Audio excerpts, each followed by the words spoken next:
I would like to acknowledge that this video is being filmed on the traditional lands of the Wurrundjeri people of the Kulin Nation. I pay my respects to their elders past and present, and extend that respect to any Aboriginal, Torres Strait Islander or First Nations people who may be watching this video today.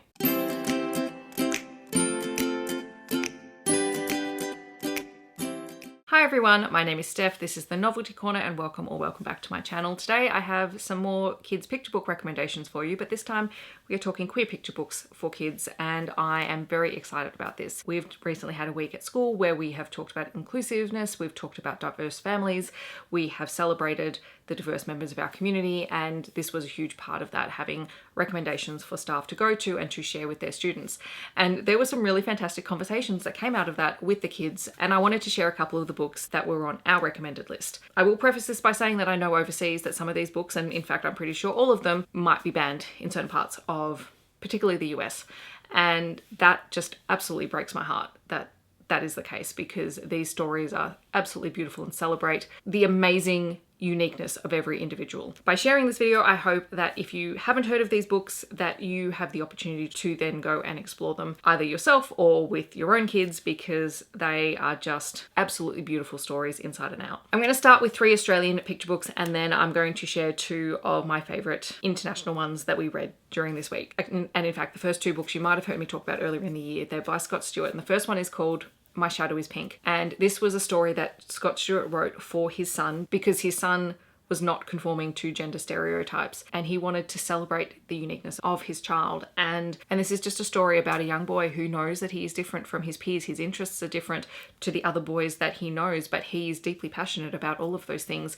And where his dad's shadow is blue, his shadow is pink, and he knows that his dad doesn't always understand why he doesn't like the same things that other boys do. His dad has unconditional love for him, and this is shown when he has a moment at school and he feels very self-conscious and he's going to school in a dress and his dad turns up in a tutu and is there with him and shows him that it's okay to be who you are and that is important. It is an absolutely gorgeous story that challenges gender stereotypes and just showcases that unconditional love that parents have or should have for their children. The second book is My Shadow is Purple, which I almost think I love just a little bit more, and I think it's possibly because from a teaching perspective, this is a book that applies in a much broader sense in terms of classroom community and school community. And I know that many classes across the school, across all age groups, actually read this book during the week. And so in My Shadow is Purple, the narrator of the story, or the main character, is challenging the gender binary, and they look around at their family. Mum's shadow is pink, dad's shadow is blue, but their shadow is purple, and they don't quite fit in.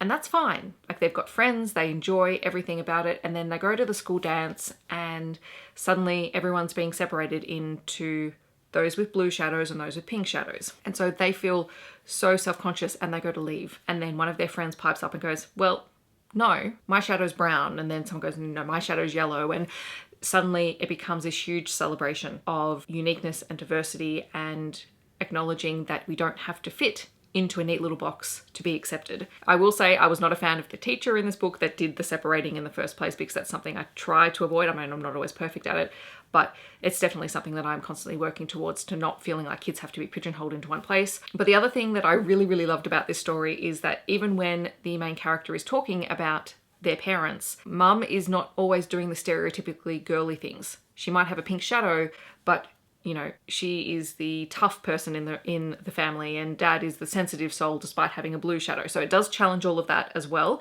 which I thought was fantastic. And also, I just have to say that when the main character goes to their dance, their outfit is the bomb. I absolutely loved it. It's such a beautiful book. I know my students absolutely loved it when they were reading it as well. We had an activity for them where they got to strike their favorite pose and draw their shadow in the color that they thought it was and just celebrate all the things that make them them. And it was fantastic. There's another Australian book called Who's Your Mum by Bernadette Green and Anna Zobel, which was shortlisted a year or 2 ago, I think, for the Children's Book Council Awards. It is an absolutely gorgeous book. It is about Elvie, who has 2 mums, and she absolutely adores them. And then her friend Nicholas comes over and, you know, in typical kid fashion, says, you know, well, who's your real mum? Because he comes from probably a more stereotypical family unit and he doesn't understand. And so Elvie tries to explain it to him, and you know, and she makes it lighthearted. My real mum is a clown. My real mum does all of these amazing things. And he just keeps asking, no, who's your real mum? And she knows what he's trying to get at. And so in a very beautiful way, she explains it to him in terms of understanding that it actually doesn't matter who her real mum is, because they're both her real mums, because they both care and love for her. It's gorgeous. And one of the beautiful things about this book is that the color palette for the illustrations are really only in two colors. There's yellow and blue. And there's a lot of detail in the illustrations as well. So it makes it a very visually appealing book to spend some time actually looking at and unpacking, because so much happens in the pictures, as it always does with any good picture book. All right, and then two international titles that I hadn't read before this year and I'm now in love with. And I know that I have clearly missed out on reading these, but you know, international picture books are not always as big over here as international adult titles, so sometimes you have to do a little bit of digging. So the first one is Julian Is, Mermaid by Jessica Love, which once I read it, I fell in love with this book. It is so gorgeous. So Julian is traveling home with his abuela and he sees three beautiful ladies walking down the street. They're dressed in stunning outfits and they look like they have mermaid tails.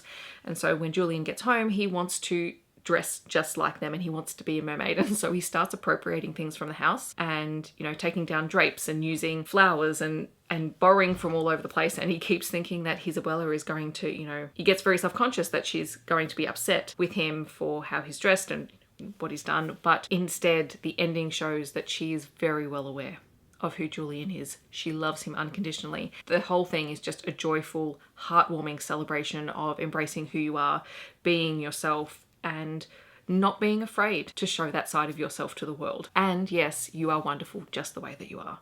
Absolutely gorgeous. And then the final book that I wanted to mention is And Tango Makes 3 by Justin Richardson. This book is so cute. I vaguely remember hearing the story of the two male penguins in the New York Zoo that, you know, adopted a penguin egg and raised the penguin. But it was sort of just this one little story that I'd heard and vaguely remembered but didn't really know what had happened. So this story is based on true events. It is about Roy and Silo, the two male penguins who are in a relationship together.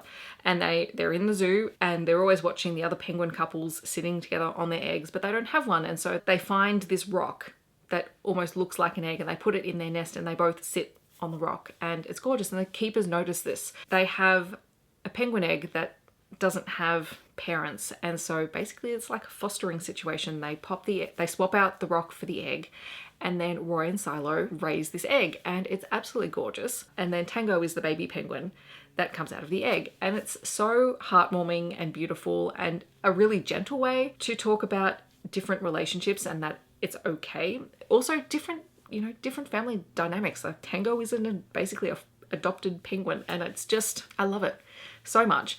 And my teaching partner actually took this lesson where she was reading And Tango Makes 3 with my class, and she said they had a really good conversation about it and about family structures, and they got really into it. To be fair, we have been learning a lot about penguins recently, so that may have helped with that. They were just so fascinated by the story because, you know, penguins are so likable, and it's a nice, gentle way to introduce that with young children. All right, so those are some queer picture books that I absolutely love. I will leave them all linked down below so that you can check them out. They're not the only ones that I know of. I do have others, but I just wanted to keep this video fairly short so that there may be a part 2 in the future. And if you have any other recommendations for me, feel free to leave them down below because I would absolutely love to check them out. If you want to let me know that you're here but you don't want to leave a comment, feel free to leave a penguin emoji. Otherwise, I hope that wherever you're in the world, you're staying safe and healthy, and I will see you in my next video. Thanks so much for watching. Bye, everyone.